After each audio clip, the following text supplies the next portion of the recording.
What's up everyone, this is Cher talking and welcome back to my channel. In today's video we'll be talking about the second anniversary Gift of Goddess event. This is a farming event and there are plenty of good things to get here. There are two waves of enemies. The first wave has one enemy weak to blunt and cold, and this is a special enemy. All the other ones are weak to heat. This event also has a lot of drop rewards that you can get. We can get the S versions of the Game Boy SaGa characters like a Spell Girl, Human Female, there is Human Male, Creator, Sensei, and Father. This may be an indication that these characters are coming up again. There are future versions of them. Also, we can get new accessories. There are improvements over the ones that we can farm inside the game. The Meat Ring, for example, increases dexterity and resistance to heat and paralyze. The one that we can farm inside the game from tower decreases the resistance to damage by increasing dexterity, so this one is an improvement. There's also a plus version, as you can see here, increasing heat resistance even further. And let me tell you, this may be important for very hard challenges in the future, so farm 5 of each if possible. And then there are the Sensei rings. They increase sleep instead of paralyze and agility. And the last one is the Anima ring that increases petrify resistance, heat, and intelligence. There are plenty of different accessories for intelligence, but this one is important because of the heat resistance.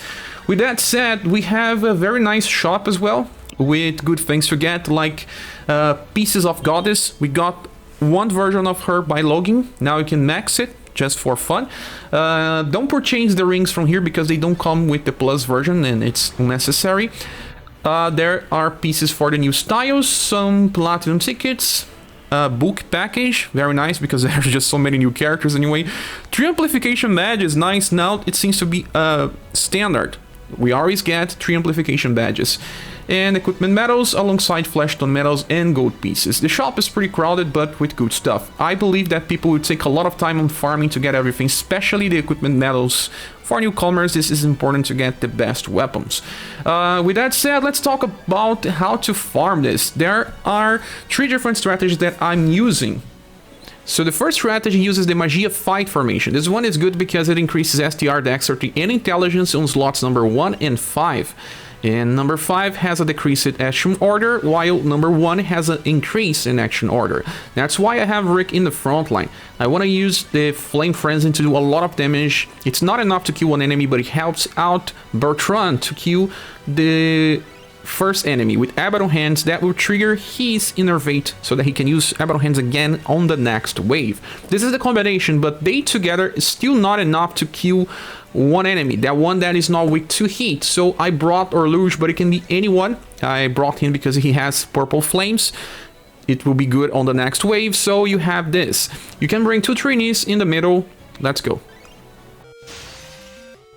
Okay, Rick damage is not maxed. He is still training. His level is like 47, I guess. See, Abbadon hands kill one enemy, so you get innervate to trigger. Purple flames kill this enemy. I don't know if there's too much HP left on the enemy, but still needed some help. Maybe if I get in all maxed, I can do it, but not yet.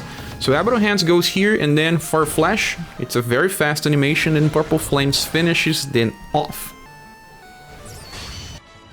The next strategy that I have uses Anima string formation, and that one is good for mages. So we have 3 mages here. I have Jo in the front line because she's not doing more damage than the other characters.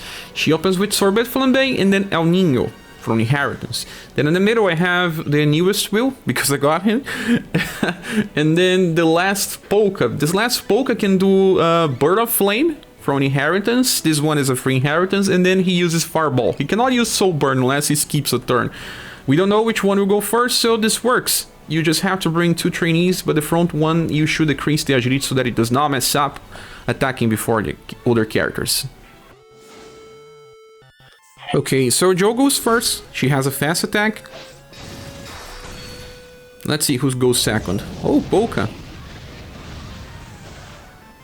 Polka kills one enemy, and, well, he killed the other one. Kind of an overkill thing, but yeah. Oh, we got some presents. The presents drop more things. You can get as much as like 9. So, those 3 characters are enough to kill. Fireball plus, very powerful.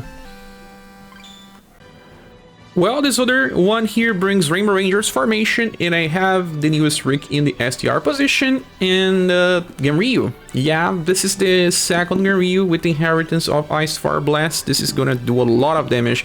Here on the top, you can either bring a Polka with that Soul Burn attack, so that he does a lot of damage, or Saruin, because of the Demise, or even Bertrand. You just have to change the cycle. Demise is very strong, and you just need to equip his Sword of Saruin if you have it. Then you can bring 2 Trainees on the Dexterity and Love positions. Yeah. Flame Frenzy, still pretty powerful. IceFire Blast, you kill them. That's the trick, because it's both heat and cold. And this Genryu will not help much on the second wave, but still, Demise is here. Sometimes it will trigger the passive from Saruin, sometimes it will not, but it's not necessary because Rick kills it. But why are you waiting so much to do it, Rick? Now the last strategy brings Joe and 2 dragons in a Rainbow Rangers formation. Joe is the original one with El Nino inherited. Genryu is the UDX original one too, with IceFire Blast 112, and the other one is Dorra. Dorra is very powerful here because of Thunder Blow, and it also gets increased damage by Joe and Genryu. If you are having problem with Dorra not going first, decrease the agility and equip STR based stuff on Genryu. This should fix the problem. And you can bring 2 Trainees on this one. So there you go, my Dorra is not so trained, but the damage will still be high. Enough to kill the other enemy that's not weak to heat. Now Genryu has a very powerful attack, and he will be able to kill alongside Joe. IceFire Blast is such a powerful attack. Up to this day. Yeah, but with that, this is the last strategy. Thank you so much for watching this video. Please subscribe if you haven't, and if you want to support the channel, there are links on the description of the video. Also, don't forget to join our Discord server where we talk about SaGa and other games. I hope to see you soon in the next video. Bye.